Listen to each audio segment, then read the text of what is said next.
Hello, I'm Laura Morales and I'm going to be walking you through the Excel file where you have to fill in the information for the compilation of the metadata of the Ethmigsurveydata surveys to ethnic and migrant minorities.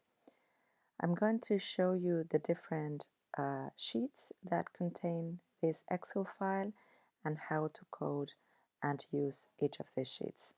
Let's get started with the first sheet, which is this sheet on instructions, the sheet called Readme first.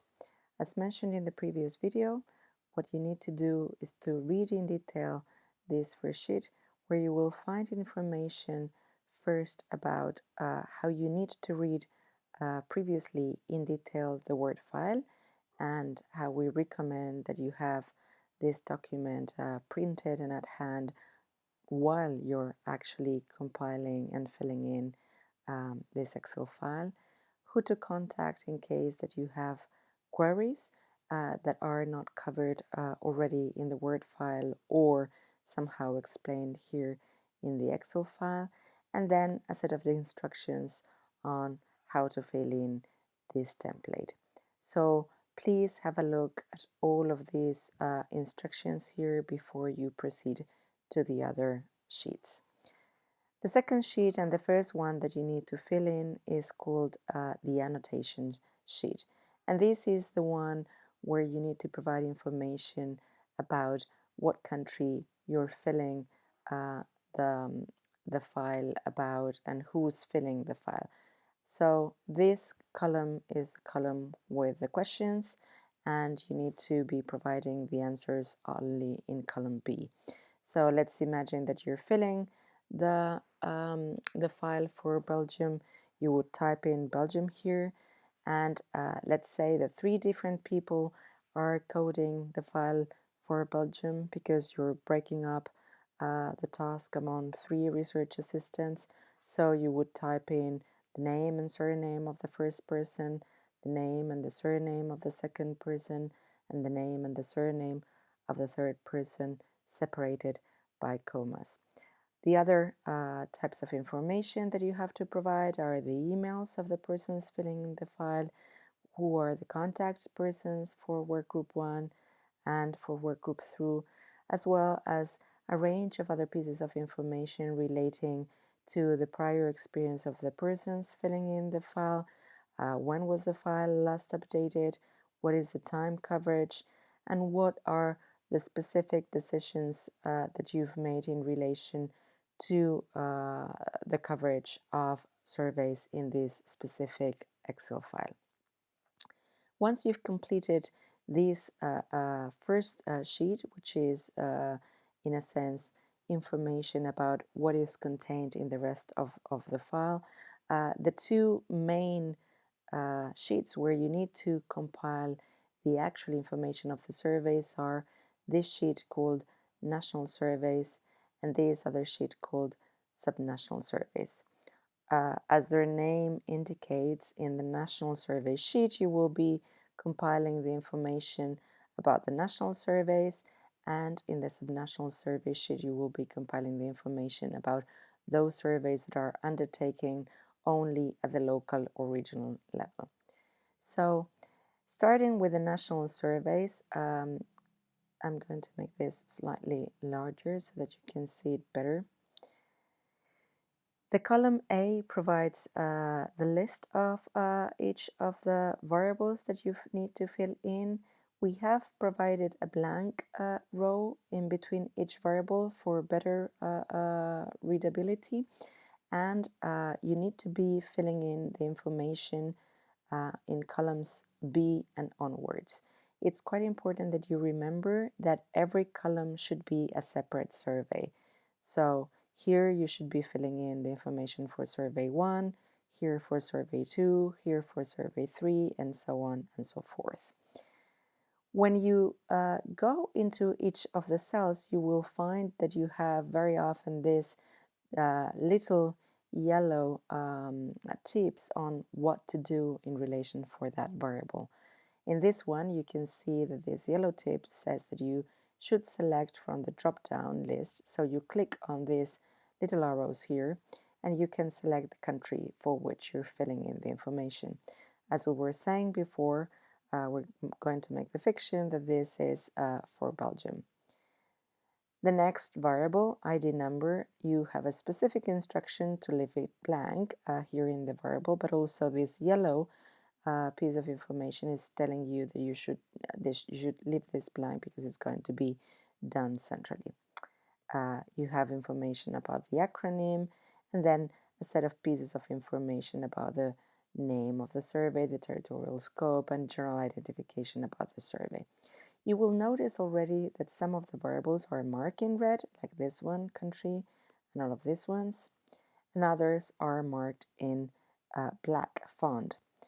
This is to signal which are the essential pieces of information, and those that are really essential are the ones marked in red. So you should really try to fill in the ones that are marked in red. There are different types of variables. Some are relatively simple variables, such as the ones on the countries. Others seem a little bit sort of more compressed, but they're not really complicated. These are, for example, sort of multi-item questions about the topics that are covered by the survey. And when you find these multi-item questions, you will see that the heading is in italics to indicate that here you are starting a question with a set of items where you need to fill in a yes or no kind of question. So here we're asking you what are the main topics that are being covered in the survey. So for each of them, you should fill in whether this survey is covering that topic in a meaningful way. And as you will see in the instructions in the Word file, that means at least 4 or 5 questions at a minimum. And if, for instance, asylum seekers and refugee issues are covered, you would tick yes.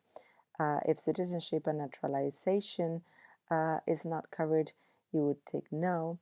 And if you don't know the content of the questionnaire because you don't have access to the content of the questionnaire, you would just type don't know here in the drop-down menu.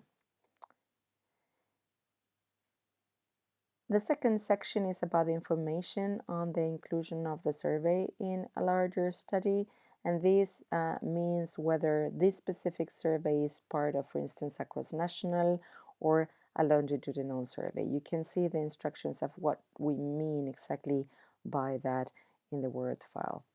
The third section goes through the description of what is the ethnic and migrant target population.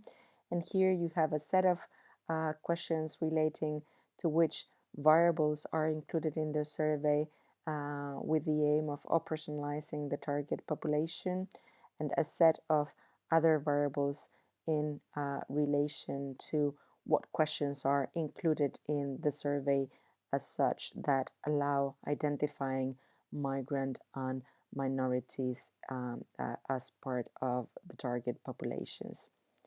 The fourth section is dealing with sampling methods and requires that you fill in as much information as possible on the sampling strategy, the sampling design, the sampling frame, and other types of information about the sample. You have a first question that it's open, that it's closed and has a set of categories about sampling, and another one which is open-ended and where you can type whatever you feel you should be telling us in addition to the information in the previous one. The fifth section is dealing with sample size for the overall survey, and here you need to provide information about the issued sample, if that information is available, and the achieved sample and response rate, and other pieces of information like if there are weights provided, and if there are any weights, what type of weights, and how you can describe them. Additionally, we're requesting information if it is available, and you can notice that here the variables are all marked in black because these are not essential pieces of information. If they're not available, you should not go through great lengths to obtain them if they're not more or less readily available.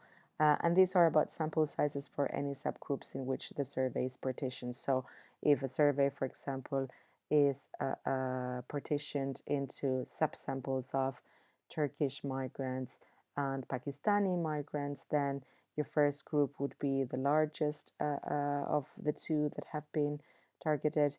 And you provide here in these other columns the information about the name, about the sample sizes, the response rates, and all of the other pieces that are required. You have space to add information for up to 5 different subgroups included in the survey. The 7th section is requesting information on the fieldwork operations and how data collection proceeded.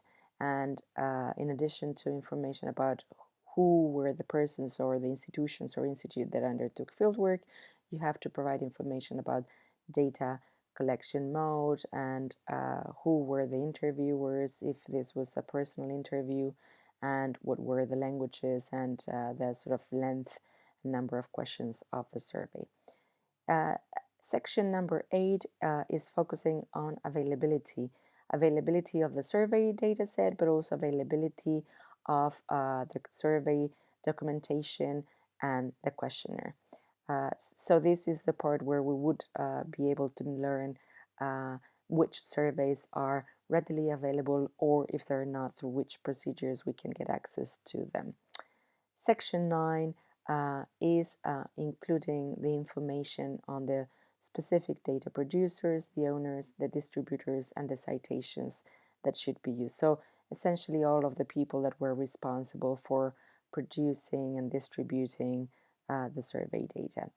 The final section just asks you to provide any additional information about data quality or sources of information or any other comments.